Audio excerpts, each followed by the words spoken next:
fun one. All right. I am so excited. I've been looking forward to rum cocktails. Well, I've been looking forward to rum cocktails for like 7 months.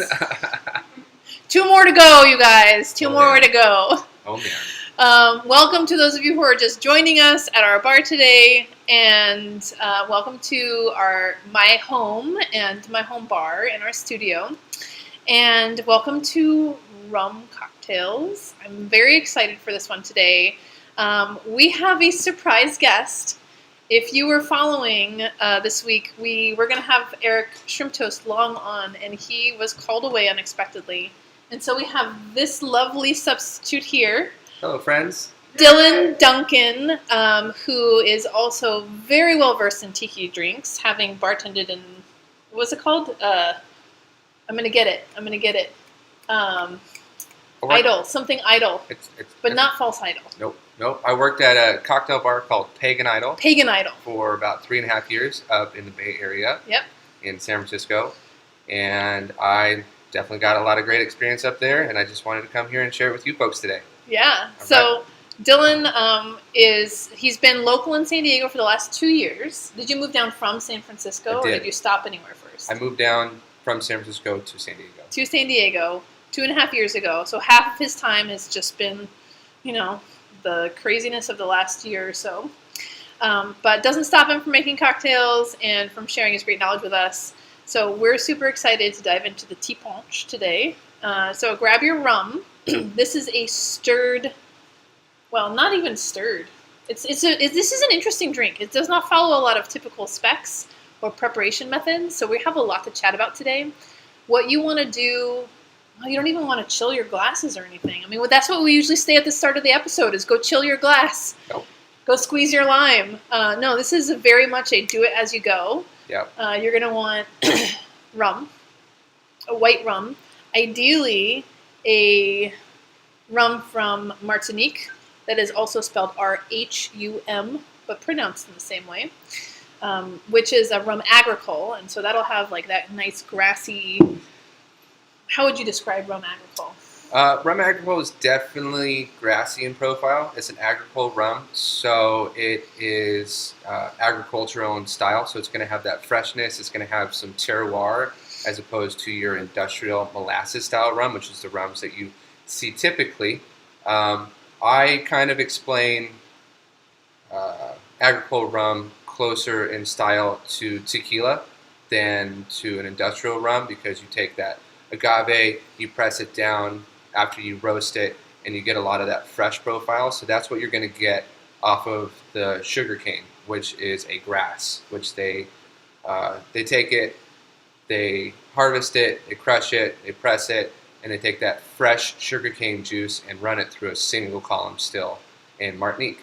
We chatted a little bit about this method when Stefan was on, and how it's a lot harder to produce because you have to have basically your distillery right next to the sugarcane fields. Mm-hmm. There's a lot of time sensitivity. Very time sensitive. Mm-hmm. So if you have a bottle of rum agricole, you want that. If you don't, and if you didn't make it to the store to get it, you could use a white rum. You could use an aged rum. You could use whatever rum you have on hand. Ideally, a white rum would be closest to like a rum agricole, probably for this cocktail, right? Yeah, and if you don't have a white rum or an unaged rum or an agricole rum, you can use tequila or mezcal, and that works as well. It's not going to be a tea punch, but it's definitely going to be a delicious variation that you can have in your hand right away. And we're going to do that as soon as possible. So everyone's going to have a cocktail tonight, except me. If you are new to the cocktail journey, I'm Rachel Eva. This is my home bar, and Sean Michael's behind the camera with Megan also in the studio. And this here is Dylan Duncan, who's our guest of the evening. Great bartender, very knowledgeable about tiki cocktails and rum drinks. Let us know in the chat, if you haven't already, who are you and where are you coming from? And then let us know what kind of rum you're using, or maybe like what your first choice is and then what you're going to move to next. We usually make between 2 and 5 cocktails over the course of the live stream, depending on how chatty you guys are and how much you want to like explore beyond there. And then the way that we like to do this, if this is your first time with us, is go over the cocktail that we're doing for the hour and talk about the basics of this cocktail. How do you make a simple cocktail exceptionally well? How do you find then your perfect version of that cocktail? If you don't like things too sweet, or if it's too boozy and too hot on the tongue, like what are you doing and how do you want to move from there? If you make it the first time and you say, well, I want to tweak it in this way, this is the time to dig into that. Ask some questions. Ask questions of Dylan about preparation methods or techniques that you're not quite sure about as he's walking you through that first cocktail. And then at about the top of the hour, we'll get into making some variations and digging into some of the more nerdy stuff that we can talk about, including more about rum agricole. So, Dylan, you can get ready, whatever you need to do to prep. I think he's ready. I'm ready. And I'm just going to say hi to Michelle and Burgeon and Sienna and Matt and Terrence. And Carl, it's good to see you again. Sienna, I think I already said Sienna. Todd, John Schmid from Pittsburgh, James from Wisconsin. John is using 10 cane rum, which is essentially a rum agricole from Trinidad that isn't made any longer. Of course, you had to pull that one out. James' first version was an aged rum. Sometimes they like to get ahead of us. There you go. Virgin is using Clement Rum Blanc agricole. Heck yeah. And we've got Florida and Pittsburgh. And we will get to the difference between rum and rum in a second. But we should start with making the cocktail so that those of you who haven't and are waiting for this moment can have one in your hands. And then we'll dig into all the nitty-gritty. So, take it away. So, the tea punch, or the Yon tea punch, T in tea punch stands for petit, or small. And the tea punch, for me, the very important part is the lime dime. And I'm going to show you right now, we're going to start with the lime dime, and I'll show you how to cut that. So you're going to want to grab a lime and grab the sharpest knife you have in the kitchen. If it is kind of dull, it's still the sharpest knife you got in the kitchen. That is the sharpest knife we have in the kitchen, but we got a little look of criticism from Dylan when he asked us. So typically, when you're cutting a lime, you want to make sure gracious. to look at that navel and grab it by both sides right there, and you're going to put the navel towards your navel, belly button on belly button, bang, and point it towards yourself. And then take your knife. And you want to always make sure to put your knuckles towards the knife so you don't cut yourself, because we don't want any blood as a garnish on our cocktails.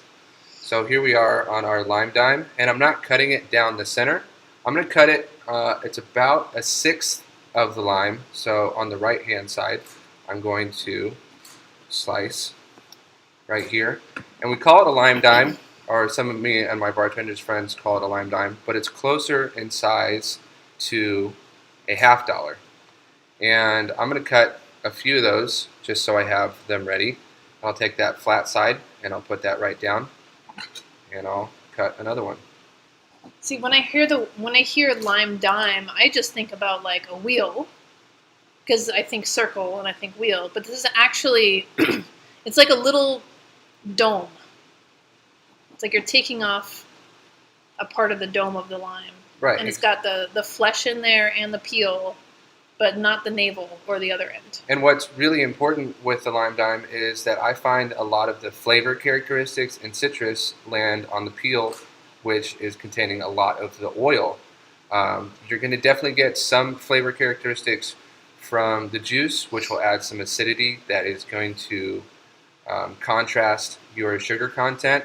But in this cocktail, it's important to make sure that you get some of that lime peel. And you'll see this one is a little bit smaller, and that's okay as long as you got some of the peel and the juice. And I'll do it one more time. So you can use the navel. No, you discarding them. No, I'll use it all. You're going to use it all. Just so when you're at a party, There you go. you can do it this way, and you can take that and you can put that to the side and use that to juice for your daiquiris. I'm going to put that to the side. Oh, we're making one of those tonight. Perfect. So, and Sean's eyes just lit up. And all of a sudden, we are ready to make 6 beautiful cocktails for our friends. Put that over here. And I'll See put that? it in our little glass. Bang. And now we've got our garnish and ingredient all in one glass right there. We'll take this away. Carl, I'm impressed if you teach your 7-year-old knife skills. Joelle's she's only 2 years away from that. Carl says that his 7-year-old is his bar back. Oh, perfect. Is she watching the live stream right now? Perfect bar back. So it's also important to have in my opinion, the right kind of sugar for this cocktail. If you don't have sugarcane syrup, that's okay. I find the closest alternative for me is to use a little bit of honey. You can also use a little bit of demerara sugar as a rich simple syrup, which is a 2-part sugar to 1 part water simple. This is sugarcane syrup that Ed Hamilton imports into the country just for us so that we can make a tea punch. He brings it into the country just for us. Can you tell us what sugarcane syrup is and how it's made? Yeah, sugarcane syrup is it's made from pressing the sugarcane and then boiling off the water, and then you've got a sugarcane syrup. So it's just like the reduced raw juice. Well, it's cooked, but the reduced juice from the sugarcane. That's my understanding. Ah, that's great. But if you don't have it, again, don't let that stop you from making a cocktail. Use a simple syrup. Use a 2-to-1 simple syrup, like a rich simple syrup. Mm-hmm. I think I put in our email that we sent out last week, you could use a demerara or a raw cane sugar to make your simple syrup, and that would be closely emulating this, even though it's probably not going to be the same. And honey works as well. And honey too. Yeah.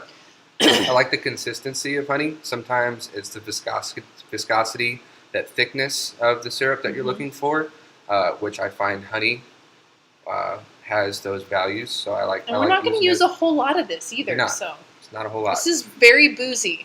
So your next ingredient that you're going to want to use is booze, the spirit.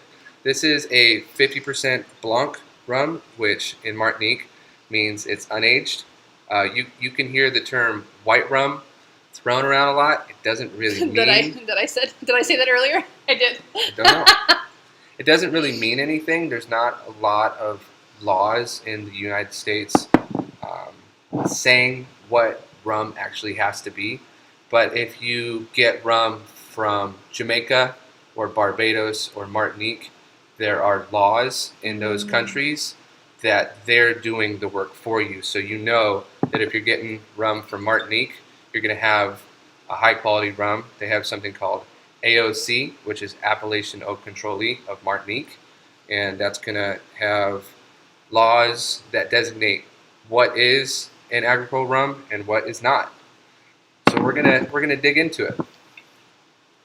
And I'm gonna run and grab a little bit of ice. I'm gonna grab some crushed ice and some cubed ice as well. All right. One of the things we were chatting about before the live stream was, and I think I put this in the blog post too, if you went to thecocktailjourney.com and read up on this cocktail before this hour, is that this drink existed before ice did. I mean, ice is just frozen water, of course, but before ice was commercially available in a lot of the Caribbean islands. So you may see this cocktail and you may want to try this cocktail totally neat, and you may or may not like that. I think we still prefer to add ice from a dilution and a just general enjoyment standpoint. So I've grabbed a little bit of crushed ice, as you can see. Here in California, we have a restaurant called Sonic, which is a great place to grab some pebble ice. I like to go to Sonic and also get a little bit of dry ice so that it doesn't melt before I get home. That's my little trick. And there's your crushed ice. If you don't have crushed ice, you can take any ice that you have, like so, and you can get something called a Lewis bag, and you can pound that up with something like this hammer, mallet, and pound it into a little bag, and you can get some crushed ice that way. This is a cocktail that when served in Martinique, they will serve you the bottle of rum. Oftentimes, they will serve you just half of a lime and a packet of sugar. And they essentially, I won't butcher how they say it in French, but it roughly translates to, what does it translate to? Roughly translates to, each prepares his own death. So there's really no wrong way of making this cocktail. But this is my preferred way of making the cocktail. I always like to tell people I'm not an expert in any of this, but I do it professionally, and these are the ways that I like to make it, and these are the results that I'm happy with. So I'm happy to pass those results on to you. Perfect. And that was the results that Dylan is going, or the recipe that Dylan's going to use is the one that I posted in the chat earlier. But as you just heard him say, it's definitely a drink that can be modified to your taste preferences. So keep that in mind when you make. If you want to make it according to Dylan's spec, then think about what you're doing, and then think about, after you taste it, what you might like to do a little differently the next time around.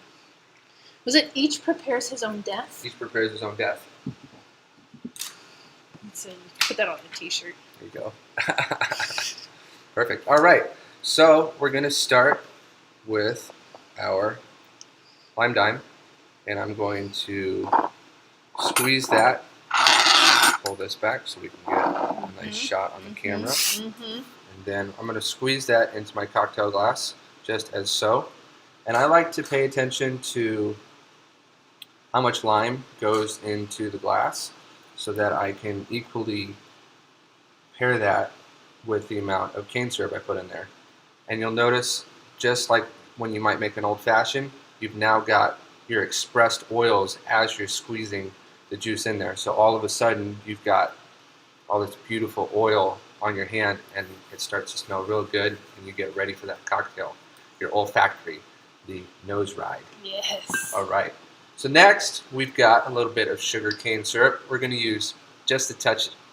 In Martinique, how it's been described to me, you really only want 3 drops of lime juice that goes into it, but I put a little bit more because I like it that way. And I'm going to put just the smallest amount of cane syrup onto my spoon. It's not going to be a full bar spoon. It's going to be, I always try and do an equal amount of lime juice. See if we can see that on the camera. This is not quite, it's almost like a half bar spoon, and so it's not full up on, and our bar spoons are 1/8 of an ounce. And so this is why it's like, you can go down as low as a 1/16 of an ounce, or stick that in there. Then, what I do, which is not always common with the tea punch, is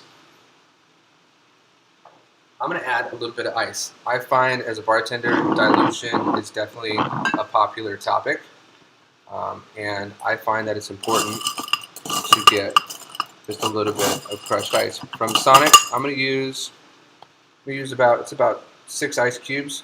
Sometimes you can use your jigger and take that 1/2 ounce and use that, and I'm going to... For those of you who are just listening and not watching, it's 6 pebble ice cubes. Yep. Not 6 full-size ice cubes. Right. It's a little bit. Yep. And then I'm going to reach for my jigger, which is right over here. And I'm going to fill this puppy all the way up to 2 ounces.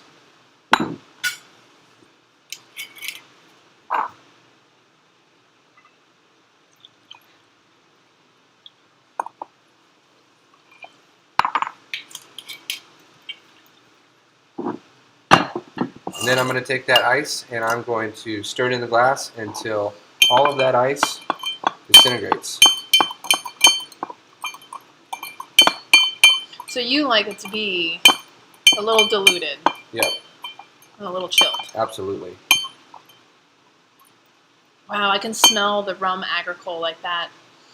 And I'll take the other side of this spoon, which has a beautiful little muddler on the back side of it for you, and I'll just give it the slightest pressure.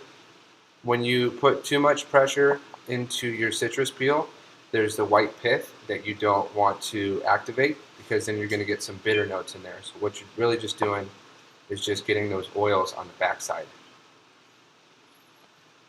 So as you can see, most of my ice is gone. And that was pretty quick.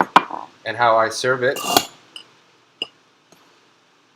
is with a single ice cube right here in the center. And there's our tea punch. ready to be enjoyed, prepared for my own death. And if you don't enjoy it this way, you can prepare it for your own death.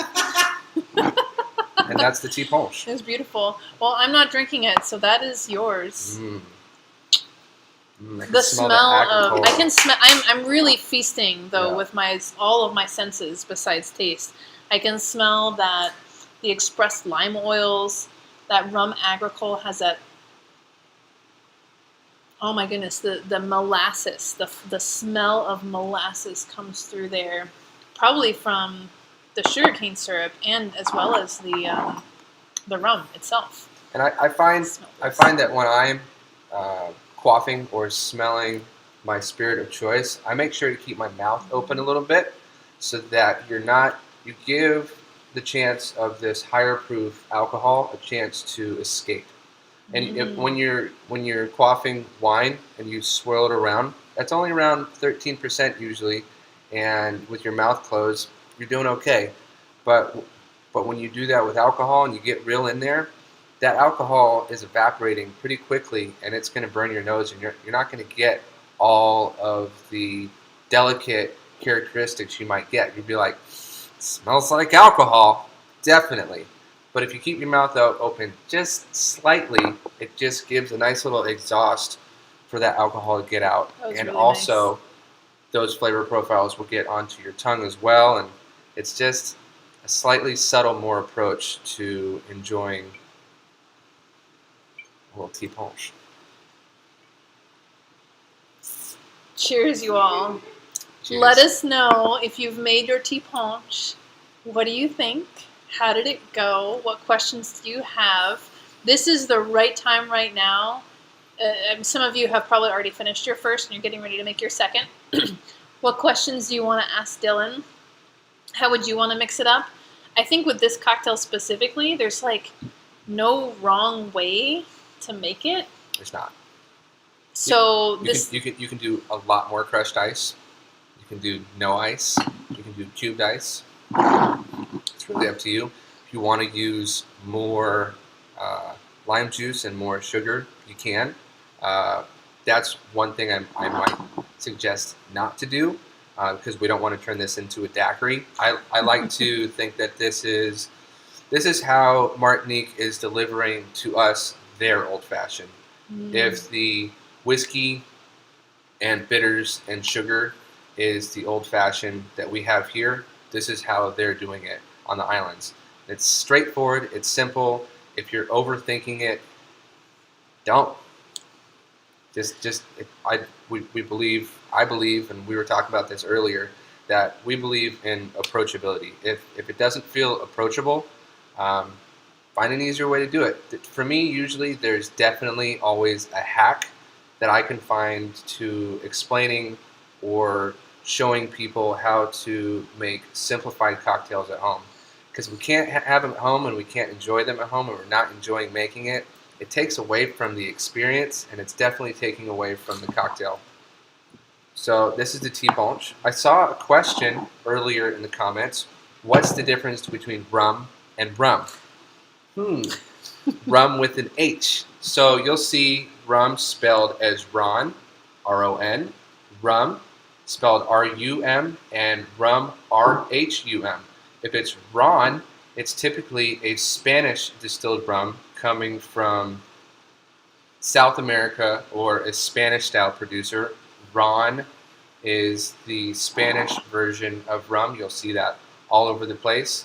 If it is a French style of distillation or a French producer, it's going to have that H in there. Doesn't necessarily mean that it's coming from Martinique or that it's an agricole rum. It just means that it's coming from a French producer. As where you might see like plantation rum, that is a French producer, but they're doing rum from all over the world, and it's not going to say R-H-U-M on their bottles. It'll probably say R-U-M because they're sourcing stuff from Barbados, which is an English colony, Jamaica, which is an English colony, and that's the only difference. It's really just how it's spelled. So if you were shopping say you didn't have a rum agricole blanc for this live stream. Mm-hmm. You wanted to go out and make it and get a bottle. Yeah. You don't want to look just for rum, RHUM. Mm-hmm. You want to look for something that says agricole. Agricole. Yeah. You definitely want to be looking for agricole rum from Martinique specifically for this drink. And when I'm talking about the West Indies, I like to talk about the holy trinity of cocktails: rum, lime, sugar. You've got the daiquiri, it's coming from Cuba. You've got your mojito. You've got the tea punch, which is coming from Martinique. Essentially, every island that you're going to go to that enjoys rum, which is most of them, is going to have their style of the Holy Trinity. Bang, bang, bang, bang, bang. It's those three things. It's kind of like a tripod, a camera tripod. You know, it looks super simple. It looks super simple. But once you take away one of those legs, it doesn't work at all. It's just two legs and it falls right over. So you can look at a daiquiri or you can look at a tea punch and be like, that's a super simple cocktail. Like, why do I care about that? Well, it's kind of a balancing act. For me, it's always a balancing act. And you'll see that as I'm looking into the glass and I'm looking at that juice, I'm paying attention. How much juice just went in there? Because I need to know how much sugar is going to go in there. I don't want it to be too sweet. I don't want it to be too tart. After I take a little sip of it, I want another sip immediately. As soon as you get that, just right amount of tartness, right amount of sweetness, right amount of grassy notes, that terroir that you're going to get right off of that fresh sugar cane, you're going to want another sip right away. And if it's too sweet, it's going to be cloying. And if it's too sour, it's going to be too drying on the palate. And if it's too much alcohol, you might as well have just poured yourself some straight spirit, which is good too. It's not bad. And I find with the 50%, I always prefer 50% alcohol or around that range, 45 to 53%. Which is about 100 proof, 100 right? proof is perfect for cocktails. If you're looking at 40% alcohol, you know, you've got your Tito's and your Espolòn and so on and so forth. Those are great cocktails. Those are great things for, like, if you're having a party and you just want to pour something straight, because it's got 60% water. But we're working with cocktails where we're adding dilution to it. So for me, there's bottles built for us home bartenders and bartenders behind the stick, which in our terms means behind the well or serving guests. I like that 50% alcohol because then I can water that down myself. And when I'm watering it down myself, I'm figuring out where's that flavor I want, where do I want to go from here. I think about cocktails and the spirits that I use in a lot of different ways. There's the perfumer way that people think about it. You've got your head, your middle, and your base notes, right? So what base notes do you want to exemplify? What middle heart notes do you want to exemplify?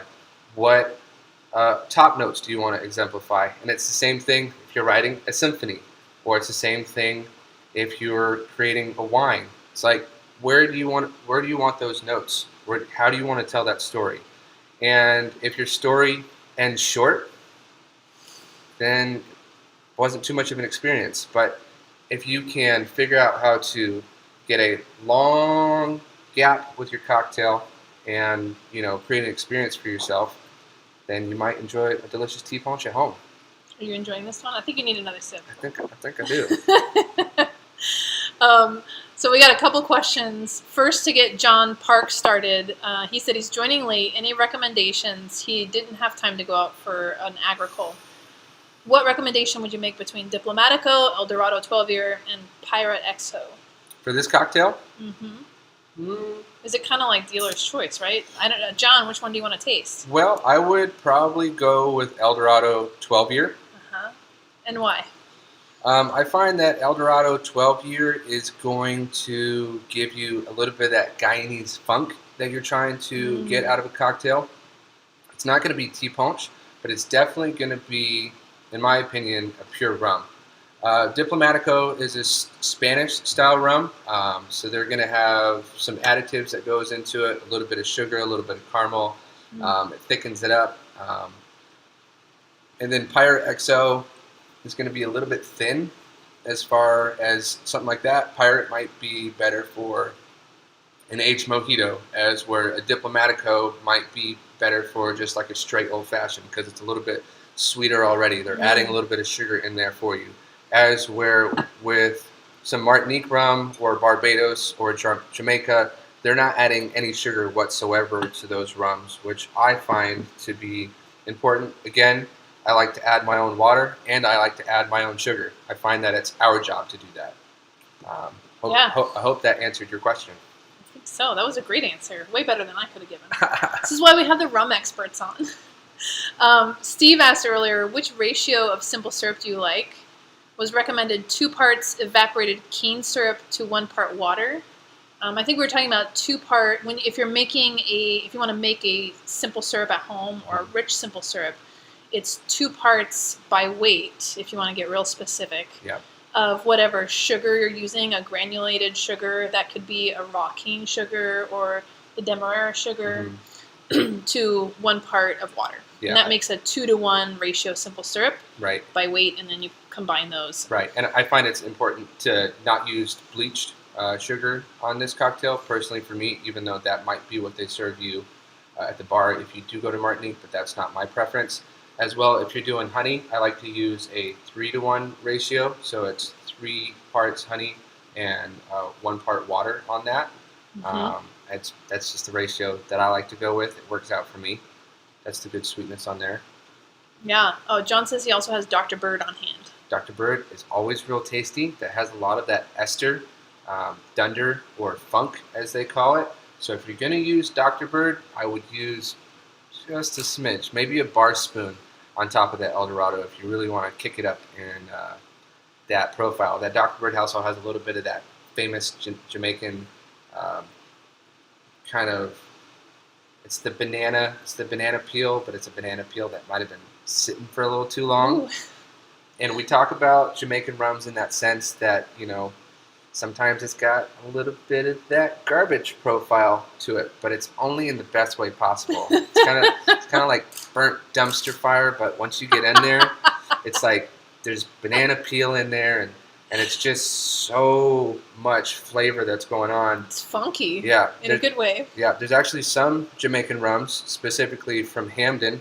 Dr. Bird's coming from St. Catherine, but there's some rums that are coming from Jamaica that Parisian perfumers will actually take that and add that to their perfume because it's just got such huge high notes, which is what I was talking about earlier. That's amazing. I had no idea. Yeah. I think we had one other question up here, and y'all, I put it in the chat, but let us know what your spec was that you used and if you do something differently. I think... Again, you can't do it wrong. Sienna made the comment that she added more lime and ice and it rounded it out. And that was one of the things I wanted to mention is, like, say you spend your time making this and you take your first sip and it's not quite right. It's a really easy cocktail to just, like, squeeze a little bit more lime. Put another drop of simple in there and stir it around and then taste it again. And then you'll be able to figure out and hone in on that perfect ratio for you. I've made this cocktail hundreds of times, so for me, this is my preferred ratio, and this is the way I like to serve it to guests. But if you like it different, make it different. Yep. So what should we do next? All right. So next, we're going to move on to the corn and oil. All right. So if this was our old-fashioned from Martinique, we're going to move into, my opinion, is the old-fashioned from Barbados. I call it an old-fashioned. It's not really an old-fashioned, but it's a wonderful way for me to understand it and convey it to you guys. So these are my old-fashions of the West Indies. We're going to move this to the side. Fun. So the corn and oil is, it's essentially another old-fashioned of the West Indies, and we thought it would be a fun thing to do next because we like to kind of explore the family around the cocktail of the hour. Before we get into that, we have one more question from Michelle, and please continue to put your questions in here. We want to make sure that you are fully empowered to make your next cocktail the best that it possibly can be. We're going to do a corn and oil, which I'm going to drop the recipe in the chat. If you don't have the ingredients on hand for this specifically, make another tea punch. You can make yourself a daiquiri.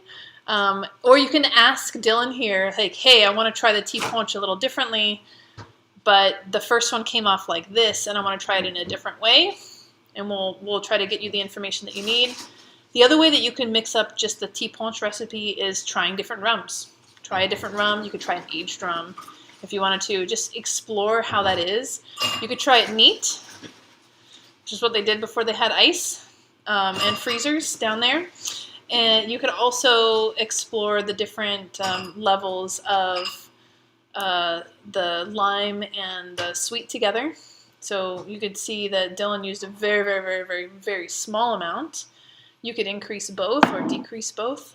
Lots of different ways to play with this cocktail. So the last question that we had before we move on to the corn and oil was when we were talking about different notes. What do you mean by different notes? So and how do you? What is that? So when I'm talking about different notes, there's going to be some things that I smell on the glass that might remind me from something from my childhood, might remind me of something that I smelled yesterday, might, just because I say, that smells like jasmine. There's no jasmine in the glass. There's just something that might be representative olfactory-wise that reminds me of jasmine in the glass. There's no jasmine in this, but to me, jasmine reminds me of my childhood. There's lots of jasmine bushes in my yard as I grew up, so that's something that comes to mind right away. They say smell is the strongest activator of memory for all of us. So whatever you smell and whatever you're getting as notes, tastes, smells, the way it feels in your mouth, the viscosity, which is the thickness, these are all different notes that you're getting, and you might get one note at the top when you smell your glass, and then as you taste it, you might get another note, and as you're taking a break from enjoying your drink, there might be some other notes that keep on lasting in your mouth, and we call that the finish. So there's all kinds of notes that will go into it. Just like when you're listening to music, you've got your bass, your guitar, the drums, strings, vocals. There's all these different notes, but they all come together and they create some music that you're enjoying all at once. So then you can pick out little things, and as you make cocktails, you'll be like, oh, I really noticed when I was enjoying that tequila, I noticed some very similar attributes to that spirit as I enjoyed in this agricole. It's very fresh, and those are the different notes that you might start to experience as you're getting into exploring cocktails at home. Mm-hmm. So when I smell the tea punch, I immediately think like molasses and freshly mown grass, and like I don't know, somehow like sun-baked asphalt. Yeah. Like a little bit, right? Yeah. Okay, those are sort of the like experiential and place memories. Like right after a little bit of water might have been on there. Yeah. But then you can also, if it'll be notes of vanilla and allspice and aged banana peel. Right. Which are the things that might come up. might remind you. It reminds me of my grandma's kitchen when she might make me some baked banana bread. So. Banana bread. Hey now. So the corn and oil, can you chat a little bit about the corn and oil and the recipe that we're going to use? I'm going to drop the recipe that we're going to use in the chat. If you go on Google and you look up corn and oil, you will almost beyond any doubt find a recipe that calls for blackstrap rum. And that's not what we're going to do today. And he's going to talk about why. I tried doing a lot of research on the corn and oil. Like I said earlier, I'm not an expert. I just do this professionally, and I know how I've made it in the bars that I work at and how we enjoy them. I tried doing a little bit of research on the corn and oil, and I didn't like anything that's on the internet. So sometimes if there's stuff on the internet and you try it and it's not what you like, sometimes some of that information isn't great, which is Trust your gut. Which is why you come to resources like here. And this guy. Yeah. So the corn and oil can be served a few different ways. How Martin Cate describes it in his book Smuggler's Cove, in his Smuggler's Cove book, he describes using Barbados rum, which could be Rhum Mccoy, it could be Dorleys, Foursquare. Those are all actually Foursquare rums. You can use Mount Gay, which is another distillery. Those are all perfect Barbados rums, pure rums, which in my opinion means that there's no additives added after the distillation.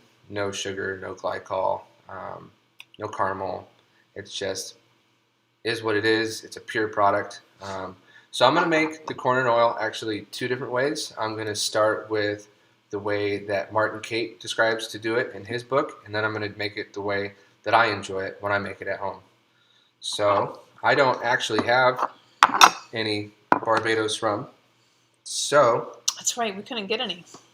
So if you don't have any Barbados rum, any of those lovely rums that you listed off, do we have rum down below too, Sean? No, they're all up here. they're all up here. Perfect. Here we go. There we go. Oh, there's one more. We found one. Appleton. Perfect. It's just enough. Which is perfect because Appleton is an English style rum, and when I talk about English style rums, that means what country colonized that island last. There's some islands that were colonized at different points by different countries, but Appleton is an English colony, and so is Barbados. So I'm going to use a little bit of some English style Appleton Estate rum. Master Distiller Joy Spence has made that beautifully for us. I'm going to kick that off to the side. Mm-hmm. And John says the only Barbados rum he has on hand is the Plantation XO 20th anniversary. Oh, Are you going to use it? fancy.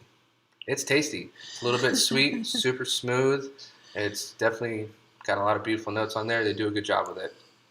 And don't confuse their 20th anniversary for a 20-year rum. That's not what it means. It's sneaky, huh? Yeah. Rum labels can be a little bit sneaky. All right. So this is Real Mccoy 3-year. This is made at Foursquare Distillery in Barbados. I have taken their 3-year, which is their white rum, which doesn't mean that it's unaged. It just means that it's been aged 3 years, and then they charcoal filter that to create a clear rum. Typically, they're going to use that rum kind of built for like your mojito, where you want that clear rum, and the lime is really the big player in that. So I took a little bit of Real Mccoy and I made some falernum at home. I'll get into how I did that in a moment, but that's our next ingredient is the falernum. If you don't want to take the time to make falernum at home, which I completely understand, there is an ingredient that you can find at most grocery stores called John D. Taylor. And that's a great place to start, is some John D. Taylor falernum, also made at Foursquare. And it's also a Barbados product. The next ingredient in this cocktail is a little bit of Angostura Bitters from Trinidad and Tobago. Perfect. If you don't have Angostura in your house, get off this chat right now and go to the grocery store and get some Angostura right away. What are you doing here? What are you doing here? Go get some Angostura. It is one of those things that is really kind of a bar essential. Go knock on your grandma's house and your neighbor probably has some. Let me get some Angostura, a little Angostura and some soda water. Soda water and bitters. It's good for the stomach right after you've had a lot of cocktails. Maybe some greasy, tasty food. And Steve has a qualifying question. Velvet falernum? Velvet falernum. Let's talk about falernum, velvet falernum. I don't know why it's called velvet. It's just called... so velvety. I don't know why. I don't know the history of it. What is falernum for those who are hearing that word for the first time? So falernum is it's a liqueur from Barbados. Call it Barbadian, Bajan, Bajan. Those are all three descriptors of a Barbados product. And it is a liqueur, so there is alcohol in it, and it consists of ginger, lime, clove, cardamom, and almond.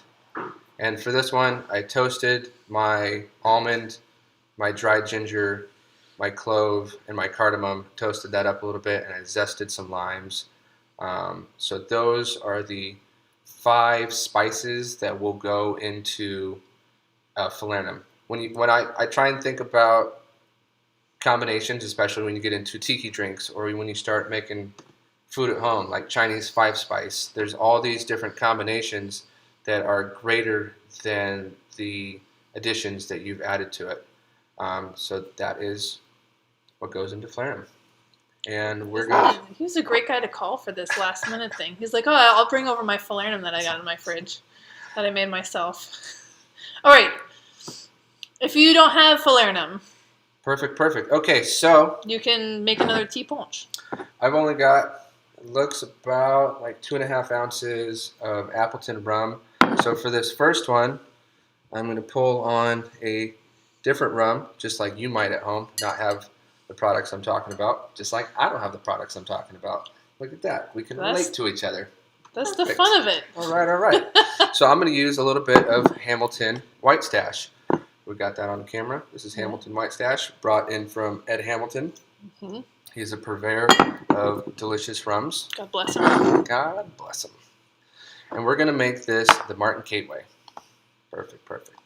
So we're going to go ahead and take our falernum, and he calls for 1/2 ounce of falernum. So I'm going to use this beautiful jigger and fill it up to the 1/2 ounce mark. Virgin's on number 3 tea punch. And I'm going to put that into the glass. Anyone beating Virgin? Bang. And then I'm going to take our Angostura Bitters, and I'm going to I'll do 6 dashes. It's my first time using this, so that's right there. If you're using it straight out of the Angostura bottle, I would say that was about 2 dashes, but since I'm using this beautiful container that we put the bitters in, it controls it as it comes out, so you can be a little bit more fine with the way you do it. But if it's coming straight out of the bottle, which is how I do it at home, it's about 2 or 3 dashes that goes into that. And then I'm going to take 2 ounces of our rum and put that into the glass.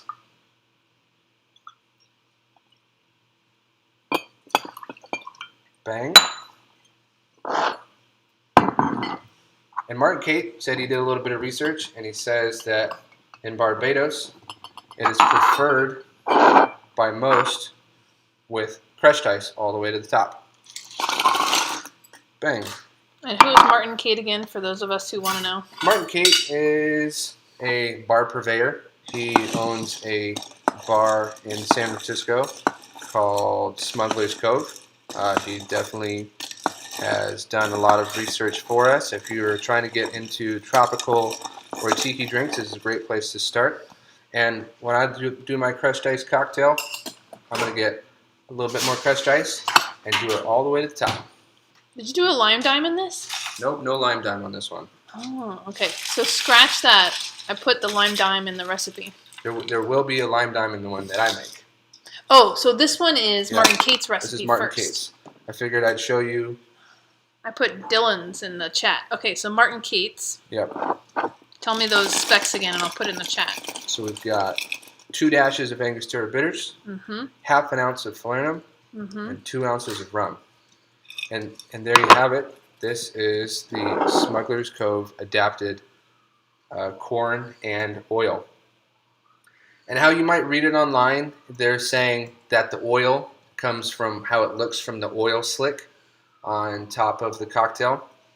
I don't know if that's true. I'm not going to go with it. I'm not going to tell people that. That's what it says on the internet. So I don't know. But don't say I said it. I'm going to try this cocktail and see how we did.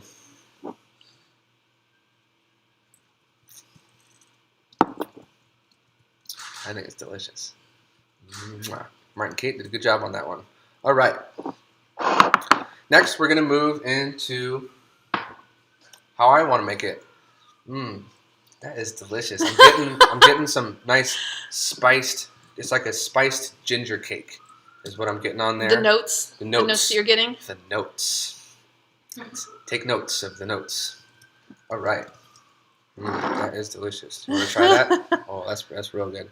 Never made it with an unaged or white rum before, and it really is a way to, for me, I'm just learning right now to exemplify the falernum that I made.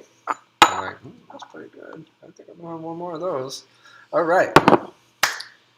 And does Smuggler's Cove also make it with an aged Barbados rum? They make it specifically with Barbados rum. Okay, but not aged? Aged Barbados Is all rum. Barbados rum aged? It is not. Typically, what you will get is an aged rum, but rum can be all the way across the board. You're not going to see a lot of what we call in the States white dog. That's what comes directly off of the still, or white lightning, as you might call it, just coming right off the still. I think white lightning is another way to call moonshine, which is not being aged whatsoever. But typically, for me, if I think of a corn and oil, I think of a 5-year or a 10-year or 12-year rum, and that's where I'm going to go with that. And so we've got a little bit of Appleton signature that we're going to make this one. This is how I make a corn and oil. Here we go. So we've got our lime dimes that we have prepared. If you weren't in the chat earlier, I prepared some limes. These are my lime dimes. I've only cut a small amount here. You can see a little bit of flesh on the inside and a bit of the peel on the outside. That is a beautiful lime. So I'm going to, again, just like with the tea punch, if you weren't here for the tea punch, it's the same thing. I'm going to squeeze that into my cocktail glass. And then I'm going to see if we can get this on the camera. And then I'm going to put some bitters over that. Bang, bang, bang, bang. We'll just soak it. Little beautiful color right on there. Looks like it's holding it nice and neat just for us to play around in. And we're going to go ahead and go to the falernum.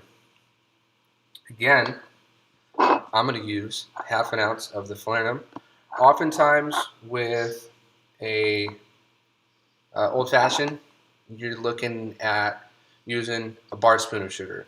That's a much sweeter ratio of sugar. So you've got your 2-to-1 ratio, which is what we call a rich simple syrup as opposed to a simple syrup. This, how I made it, it's 50% product and 50% sugar. So that's why I'm going to use on this half an ounce. If you wanted to use a 1/4 of an ounce because you didn't want it as sweet, that works as well. Pour that in there. I like to pour it right on top of the bitters.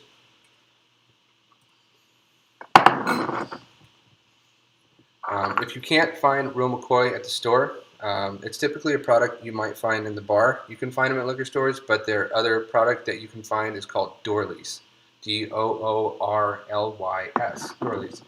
And then we're going to go ahead and use our English style rum. A lot of Jamaican rums are going to have a lot of ester, lots of funk, lots of profile, like that Dr. Bird is going to have that banana peel and all those other profiles that come up. The Appleton Estate signature is not going to have all that. It's going to be a super straightforward rum that's really approachable. Don't be afraid to go buy it. They also have a new 12-year rum that does have a little bit of that funk on there. And it's my favorite rum at the moment. I think it's about $40, $42 for the Appleton 12-year. I highly suggest it. It's definitely my favorite right now, and it makes a delicious old-fashioned. So we're going to fill this one up Can we get there? as far as we can get. And to just short of 1.5 ounces. It's going to be fun. All right. So we're going to fill that all the way to the top because we don't want to short ourselves. No, this is what we call split bass, which is the name of our band. That's a good name for a I band. thought it was lime dime. That was our last single. So all of a sudden, now we're blending rums. Oh my gosh, this is an advanced class right away. Put that to the side. But this is what you deal with at home all the time, and that's why I love these moments, because it's just like, well, I guess the rum is gone. Why is the rum always gone? How can we continue to make amazing cocktails and make new discoveries along the way? So I'm going to take our ice.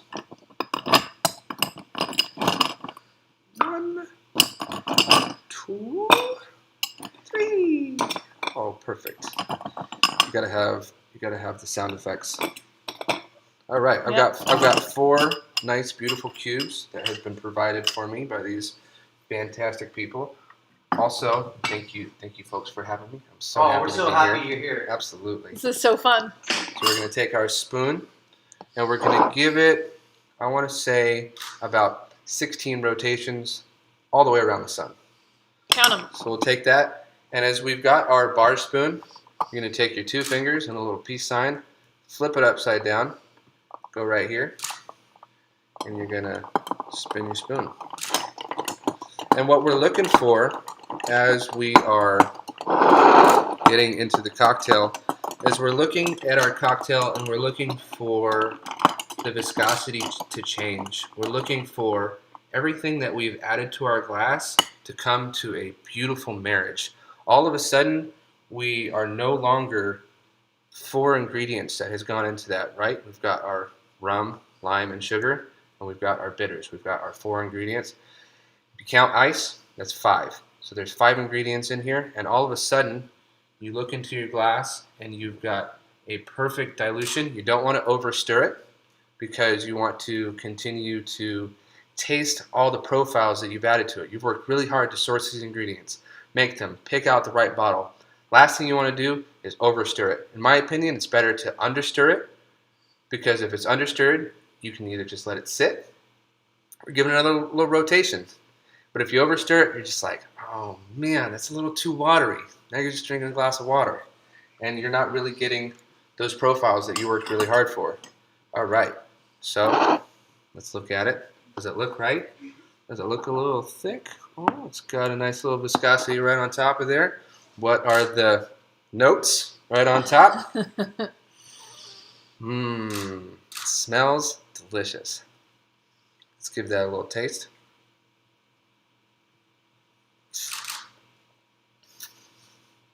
That's a corn and oil. It's delicious.